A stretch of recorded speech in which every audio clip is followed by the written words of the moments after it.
Greetings, lovely people, and welcome to Fast Track 4. So we're going to be talking about Miss Marvel Episode 1, called Generation YWHY. So spoilers ahead for that episode, and yeah, let's just jump into it.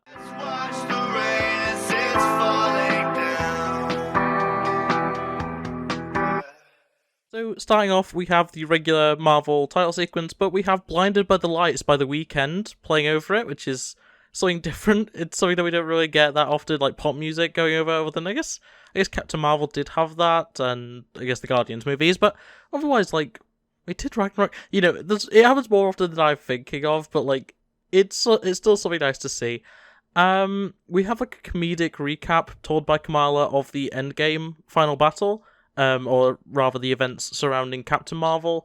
It's pretty fun. It's pretty neat. There's a really nice animation style to it of like hand drawn, like crayon drawings almost. It's pretty good. We find out that Ant-Man has been doing podcast interviews, which, yes, I was about right. And we find out that there is AvengerCon, which, not something that seems to be officially endorsed by the Avengers, but AvengerCon is a thing, it's a superhero convention, just like Comic-Con in real life sort of thing, and, yeah, that's the main crux of this episode, so it is also the main crux of her origin in the comics and stuff, so it makes sense. And it ends off with finding out that Kamala thinks that Thor is secretly a gamer, which of course we know he plays Fortnite, so presumably he would be a secret gamer. And Kamala is a somewhat successful YouTuber, more successful than me. And fair enough, her content does appear to be far better than mine, but still, it's always saddening when there's a bunch of successful YouTubers in a series that's not about YouTubers. But yeah. Kamala is having, and also I'm going to go between calling her Kamala and Kamala. It's just how I read the name compared to how it's actually said. I know it's Kamala, that's how it's in the show, I know that that's how it's said. I'm going to say it wrong, consistently. I apologise, I just don't say it like that naturally. I never read it like that either when I was reading the comics, which doesn't help. But yeah, Kamala is having her driving test, and she just reverses straight into the driving instructor, the guy that's in charge of the test's car, just completely wrecks his car, and her mother calls her an unrealistic daydreamer. Now I'm going to make it very clear, this is not my kind of show in terms of like how it's structured, so my notes are very much just like anything of note happens, I just note it. It's going to seem like I'm just jumping all over the place, but it's just how I've written my notes, and I'm trying to fill in the gaps as much as possible, but yeah, this series, it being like a high school drama essentially, not something that I usually watch, never mind cover, so it's a bit more difficult for me to properly cover it properly, but yeah, her mother calls her an unrealistic daydreamer, like her and her mother, and apparently the rest of her family, like going back generations, and yeah, anyway, Kamala goes to Cole's academic high school, which I don't believe any other characters go there in the current MCU. I know there are other Marvel characters in general that go to that school, but as far as I'm aware, none of the MCU characters so far go there, so that's pretty interesting.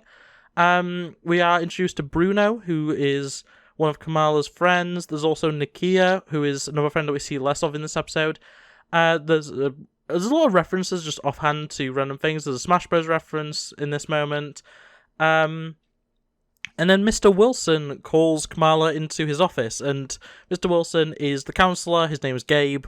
Yes, Gabe Wilson. That is dangerously close to being Wade Wilson, and I don't know how I feel about that.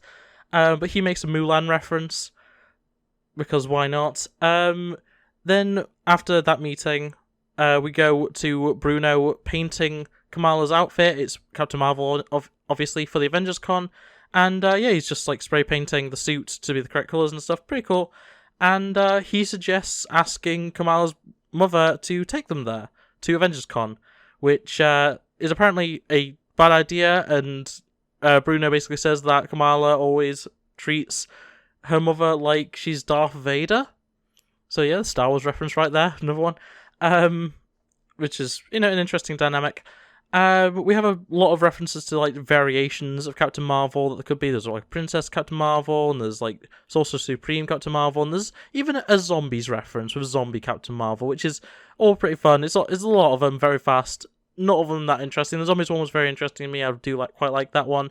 The the princess one was a Cinderella reference, which I quite enjoyed. But yeah, they all have like little sketches in the background as well. The art style and like the visual humor in this series is amazing. It's on par with something that would be animated because there's just a lot of background animation just added for the sake of it, kind of.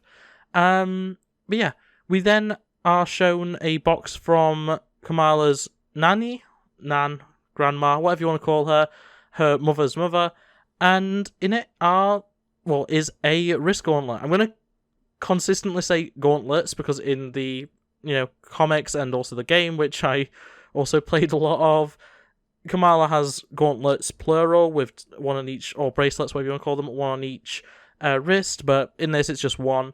Kamala helps with errands and she's very bored throughout. She finds out that one of the was soon to be wives has gone off to travel around Europe and has broke off the wedding or the engagement or whatever, and Kamala's like, oh yeah, that's good for her, sort of thing, and everyone just scolds her for it. We then find out that Bruno is like someone who makes a lot of stuff. He made a knockoff Amazon speaker device. I'm not going to say the keyword because I don't want to trigger people's devices, but you know what I'm on about. And it's pretty cool. It works pretty well with Kamala's father, who was given it. Kamala tries to ask her mother. It doesn't really go too well. We actually find out Kamala is 16, which is what she is in the comics. So I don't know why that was a surprise to me, but I was like, oh yeah, she is only 16. There's whatever. Her brother Amir, after things go badly, comes to her room, gives her a chai, and says he'll talk to the parents, which he does eventually. But Kamala has a winged sloth toy, which was referenced earlier, but winged sloth, just a really cool idea. I do quite like that. And then we have a really creative way of showing text, where neon signs and related stuff have the text between Bruno and Kamala. I just think it's a really cool way of visualizing that. It's something we don't see too often, and yeah, quite like that. I thought it was worth noting. Kamala puts on the costume. Something that her mother said was that she doesn't want Kamala wearing like revealing outfits or anything. And Kamala basically realizes that the tights of the outfit are too tight, and so adds a sash to the outfit, just to kind of cover that up a little bit. What else? Her mother says yes, but her dad must go too, and they must both be dressed as Hulk, which is interesting. Her dad is actually full on dressed as Hulk at this point. Really good outfit. It's actually real well done. But anyway, Kamala meets Bruno on rooftop, and Bruno's made some photon gloves for the outfit for the Captain Marvel outfit, which are just basically like light gloves. It's really cool. And the Zuzu device that Bruno made, the knockoff Amazon product, isn't working properly according to Kamala's father, and that causes Kamala to draw out a plan, which is basically just taking the bus but sneaking out of the house first and sneaking back into the house. It's a pretty basic plan, but it sounds like it could work. Bruno suggests, as part of the flair for the outfit, the personal flair, that it should be something Pakistani heritage, which automatically makes Kamala think of the gauntlet, the bracelet, whatever you want to call it. And yeah, that is it. That's how she gets the gauntlet as part of the outfit. She selects that as the thing that's going to be her personal touch, along with the sash. And yeah, the plan is set in motion, though it gets delayed by about 10 minutes, which then leads to them taking a later bus, which leads to Kamala losing her bike. But they get to AvengerCon, and the popular girl, who we did run into earlier, but I didn't bother mentioning because it wasn't that important, is also there dressed as Captain Marvel, even though apparently she doesn't like Marvel, or superheroes, should I say. She doesn't like superheroes in general, so very interesting there. As Kamala is getting changed into her costume, she leaves the glow gloves that Bruno made in the bathroom, and as she puts the gauntlet on, she powers up, and she looks like she faints, but she doesn't actually. She just falls into some sort of like nether realm and comes back. And yeah, then she gets up on stage for the cosplay competition, and the foam flashes kind of trigger her ability, so she starts like blasting off light effects and energy and stuff like that, and a giant hand and, well, a giant construct that could be seen as a hand or whatever, and she accidentally destroys the Giant Man statue, which is interesting. And it rolls around the head of the Giant Man statue, and it doesn't seem to hurt anybody, but it just causes a lot of damage and destruction and panic.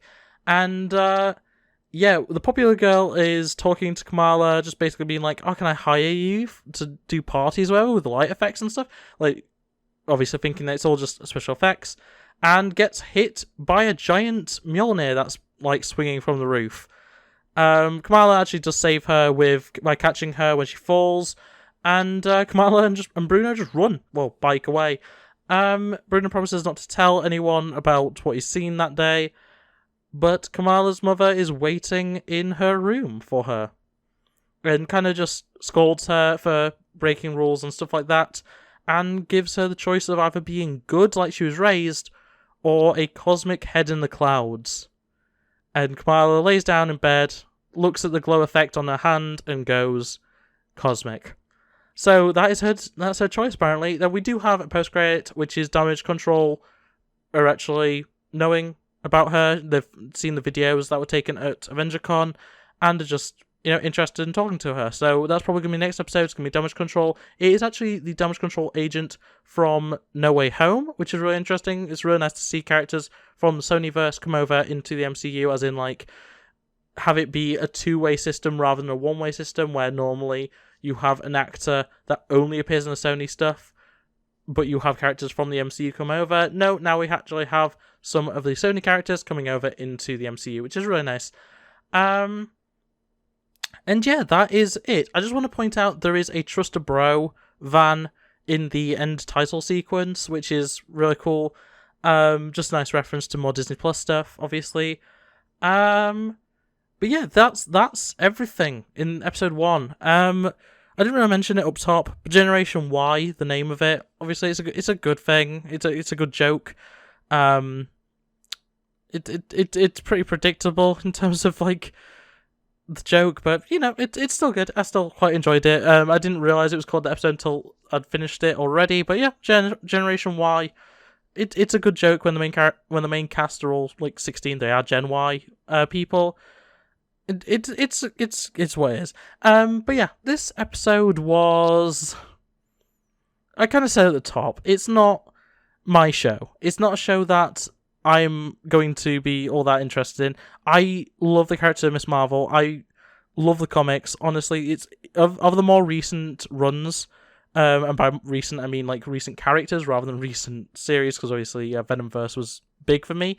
But yeah, when it came to the more recent character introductions, I was never that big into Miles Morales. I like him as a character, and obviously Into Spider-Verse is great. Never really liked his comic run. Miss Marvel, like Kamala Khan in the comics, love her. Like, up there with Gwenpool for me, where just an excellent character. Same with Ghost Spider. I apparently like Gwen and any version of Gwen that exists, and then Kamala. But yeah, I love that comic series. It is one of my favorites. So I like this series. It has a lot of the same beats, obviously, as the Avengers game by Square Enix, which I also really do love. So yeah, I'm hoping that it'll probably catch me in like the second or third episode, maybe.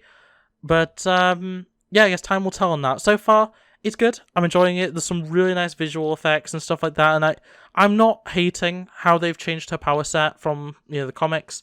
But yeah, as is, it's fine. I like it. I just hope it catches me properly, because I'm enjoying it, but I could be enjoying it more. I enjoyed Hawkeye more than this, and I actually enjoyed Falcon and the Winter Soldier more than this, even though I didn't really like Falcon and the Winter Soldier. So hopefully it gets better. But for now, that's going to be it for this video. So thanks for watching. Like, subscribe, ring that bell, all that YouTube nonsense. And I'll see you next time. Bye!